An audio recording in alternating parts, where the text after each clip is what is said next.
Hi, YouTubers. Welcome back. My name is Natalka, and today I am going to be showing you guys how I made this spectacular cake. Isn't it sweet? Oh, I love it so much. Now, it does need a couple other little touches on it, and I don't have what I need at the moment, so I got to run out and get it. So it is my friend's daughter's birthday. It's her 17th birthday. And she is like a daughter to me because I don't have kids and I love spoiling her. And so she has been giving me a cake request every year for the last couple of years. And I am so thrilled to do them every time. I love what she has in mind, and she gives me the inspiration and then I make it for her. So this year she asked for a naked cake, and she wanted vanilla cake with vanilla buttercream and strawberries in the middle. So that's what I made for her.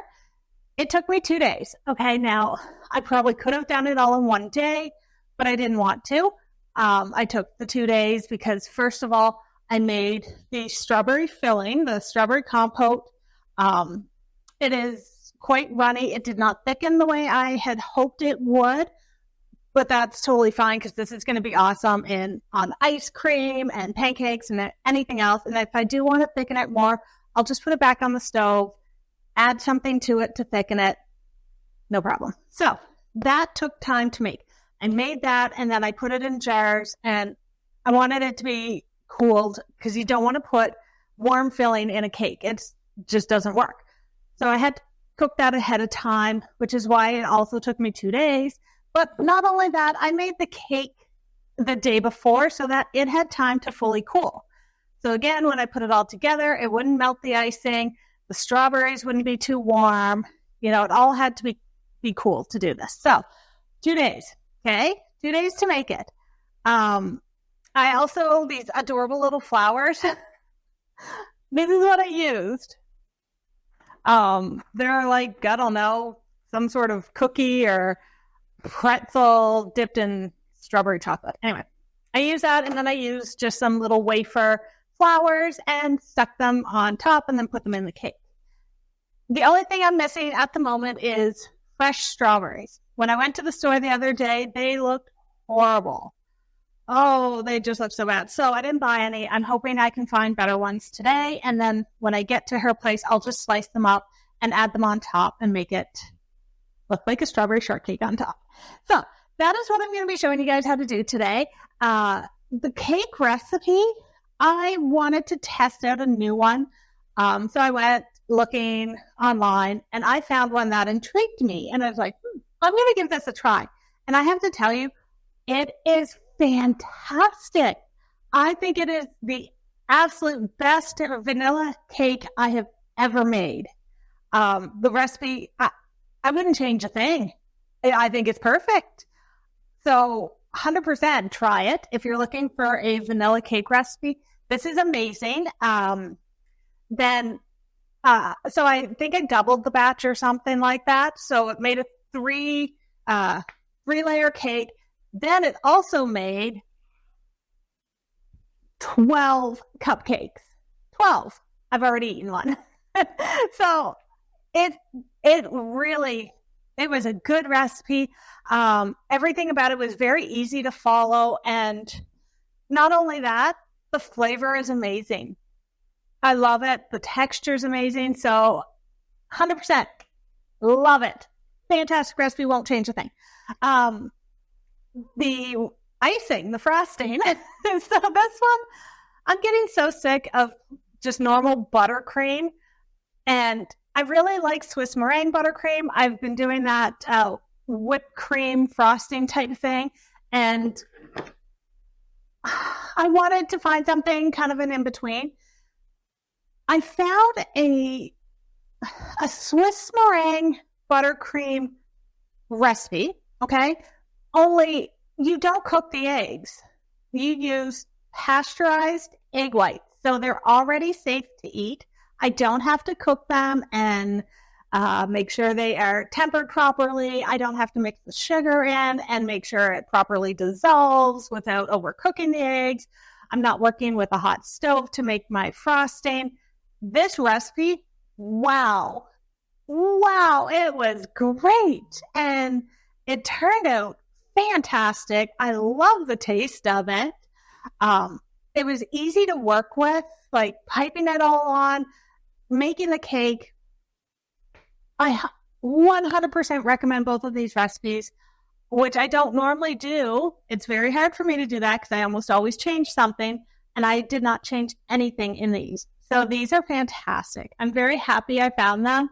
Who knows, down the road I might change little things here and there. But for today's video, I will walk you through all the steps of everything I did to make these, and I hope you really enjoy it. I promise I will not make it too long to watch, but it's making a cake is a pretty long process. So that's it. Remember to hit the like, subscribe, notification bell, here at the beginning of the video and at the end. I will put it up both. Leave me a comment. Let me know if you ever do go and try the recipe because I love it. I'll be making it again. Yeah. Okay. That was a lot. I'm sorry. I rambled a lot at the beginning now, but I wanted to get a few things out because I know I'm not going to be making an ending for this video since it's done and I am heading out the door and I'm taking it with me, of course, for her birthday. So that is it today. Thank you guys so much for watching, and I hope you enjoyed today's video.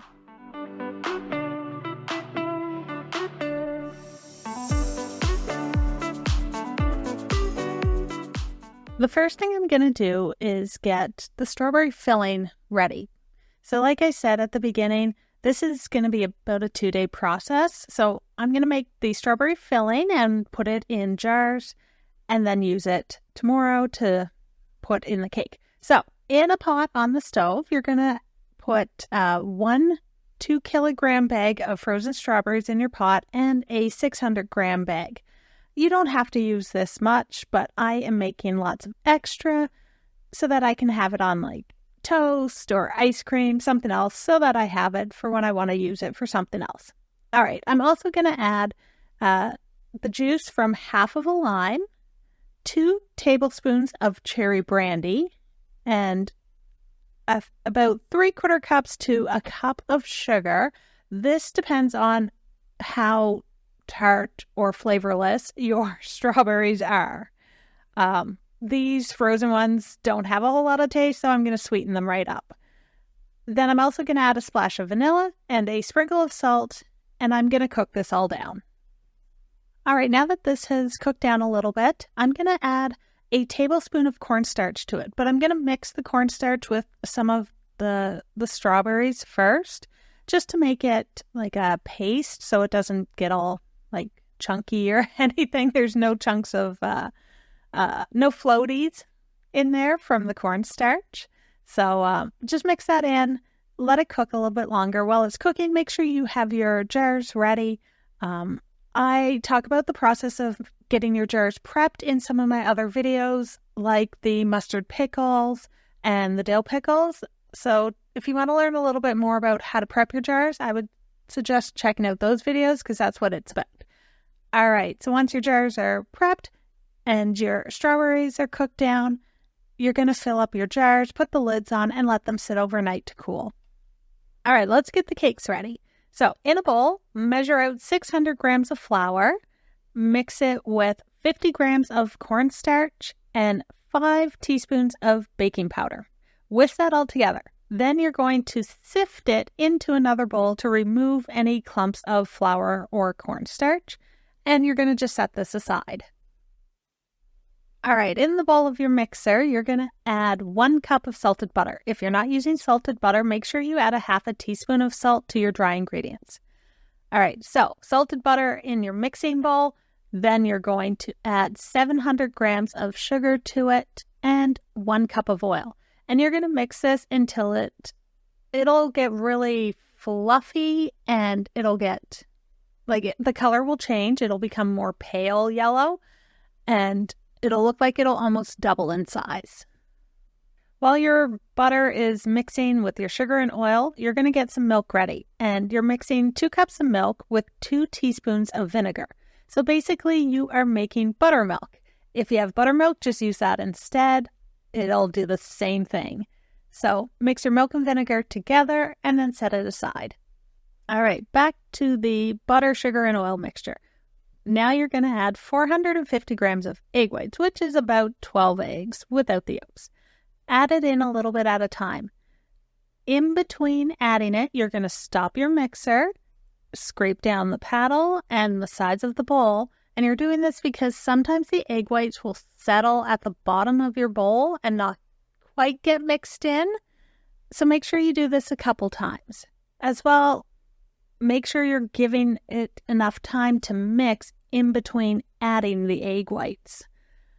As it's mixing, it'll start to become very fluffy and it'll look like meringue is what it'll look like. But it'll also still look like the egg whites aren't really fully mixed in. That's totally okay because once we start adding the dry ingredients, it'll all come together. You just got to trust the process. All right, so next you're going to add your vanilla and almond extract. It's 5 teaspoons of clear vanilla. I didn't measure, I just poured a whole bunch of it in. And you're using clear vanilla because it'll help keep the cake really white. If you use regular vanilla, it is going to change the color. Also, the recipe calls for 2 teaspoons of almond extract. I definitely did not do that. I only used 1/4 teaspoon only because I didn't want it to be super overpowering. You're also going to start adding a little bit of your milk and vinegar, your buttermilk, to the mixture.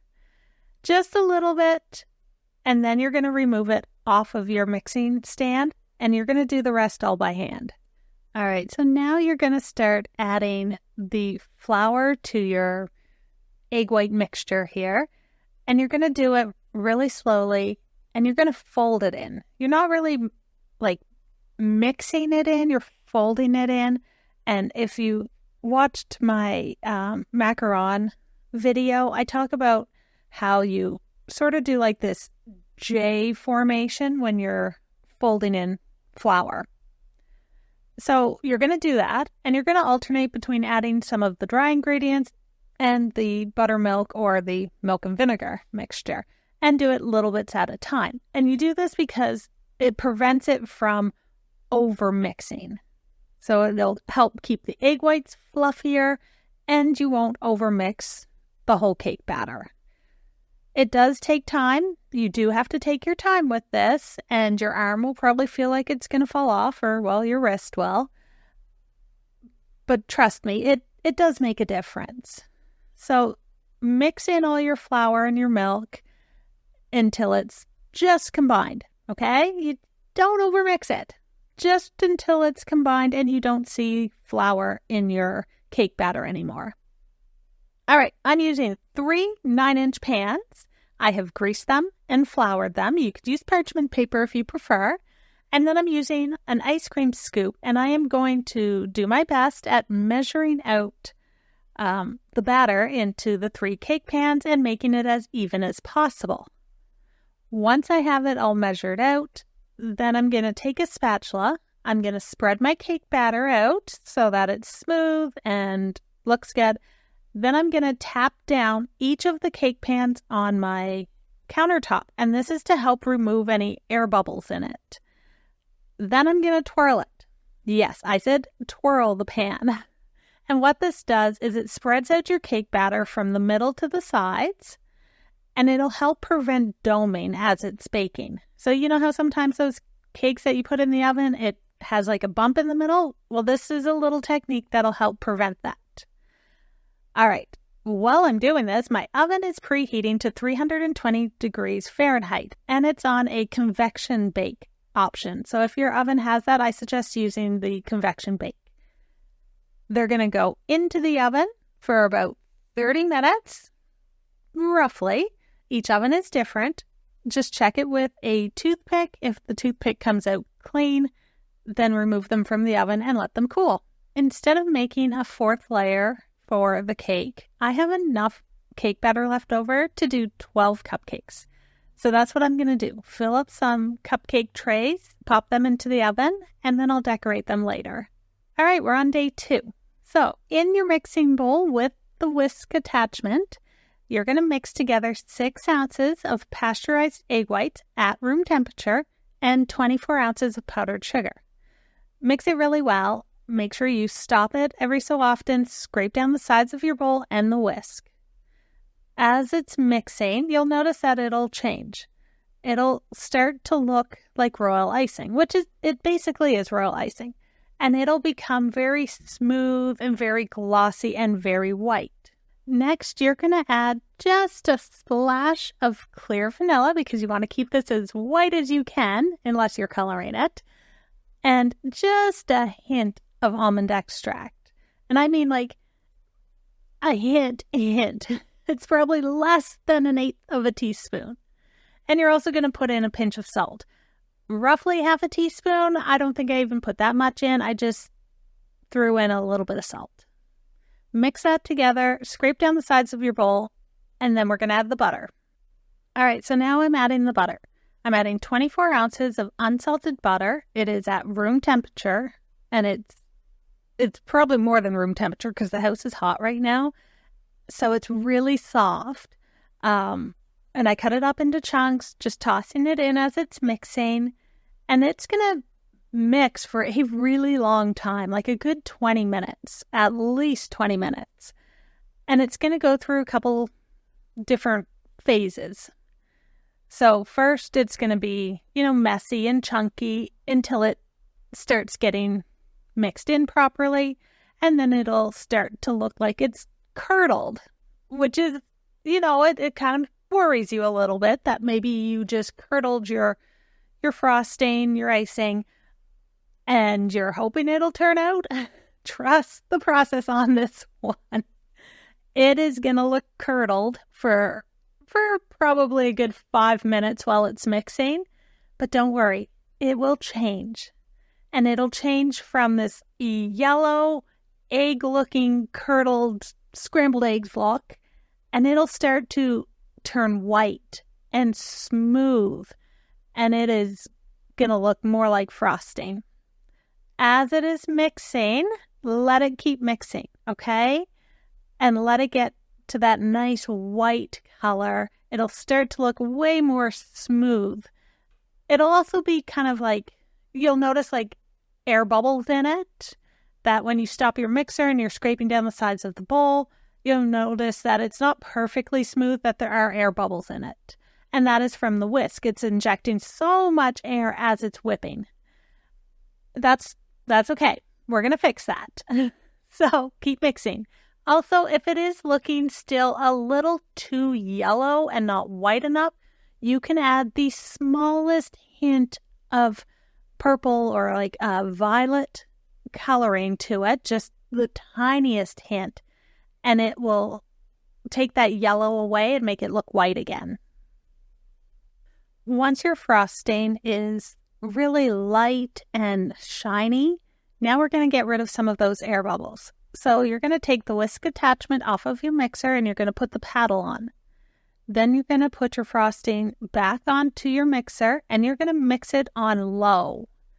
Not low medium, on low. And let it mix for probably 15 to 20 minutes or so, and check it every 5 minutes. Just scrape down the sides of the bowl and you'll notice that a lot of those air bubbles are going to start to disappear and it's just going to be a beautiful, smooth frosting. All right, I'm going to start with the cupcakes. I am using a large piping tip and I am just cutting a hole into 6 of the cupcakes. The other 6 are just going to be plain. Once the hole is cut into these 6, then I'm going to take that strawberry filling that I made the other day, and I'm going to fill each one of these.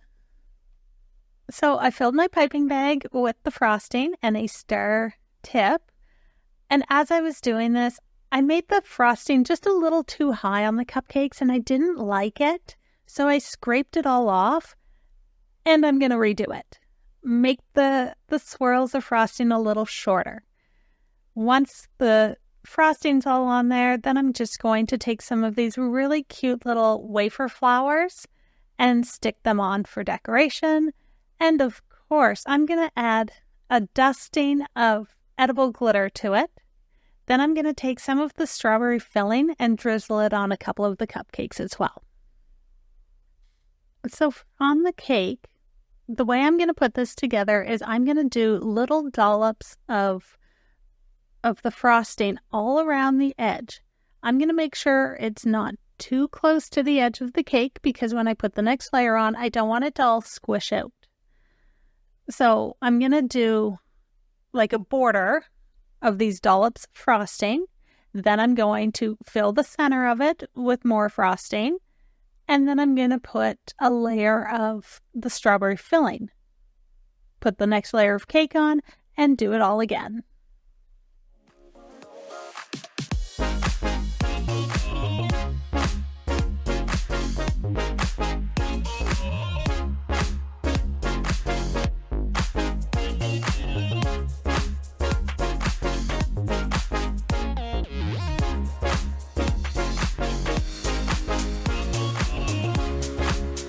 So now I have the top layer on. I have these little, they're the little wooden skewers that you would use for like making shish kebabs. I have them cut so that they just poke up over top of the cake. And I'm putting them into the cake because it's going to stabilize it a little bit and keep the layers from shifting. Then I'm going to put my frosting on top of the cake. Now, this is a naked cake. This is what my friend's daughter wanted. She just wanted frosting on the top, not around the whole cake. But I'm going to make sure I put enough frosting on the top to hide the little skewers. All right, so to finish decorating, I am adding some pink glitter and some silver glitter, the edible glitter, to this. And I'm also going to add these really cute little flowers. So I found these like pretzel or cookie sticks that were dipped in strawberry chocolate and some wafer flowers. And I just took a little bit of frosting and stuck the flower onto the little stick, which then I am putting into the cake. And I did this because it gives the flowers different heights and it'll give the cake a little bit more dimension. And of course, they're really cute. So now that I have all the little flowers in it, I'm going to take some green frosting and just put some leaves around it. Just to add a little bit more color. Now looking at this cake, and my husband said the same thing, it was missing something. It just needed something a little bit more. And that little bit more is some fresh strawberries on top. I had to run to the store and buy some. And by then, I had already made this video. So I'm just going to show you guys the picture of how it looks when I gave it to my friend's daughter. So that is it for today's video. I know it was really long, but making a cake is a long process. So I really hope you guys enjoyed today's video. Thank you guys for helping my channel grow. Without you guys, I couldn't do this. So thank you guys very much. Give me the thumbs up, comments, like, share, all that good stuff. Remember to hit the like, subscribe, and notification bell. Thank you guys so much. And I'm going to see you guys for next week's video, which happens to be another pickle video. All right, so that's it. Thank you guys for watching. I'll see you guys all next week.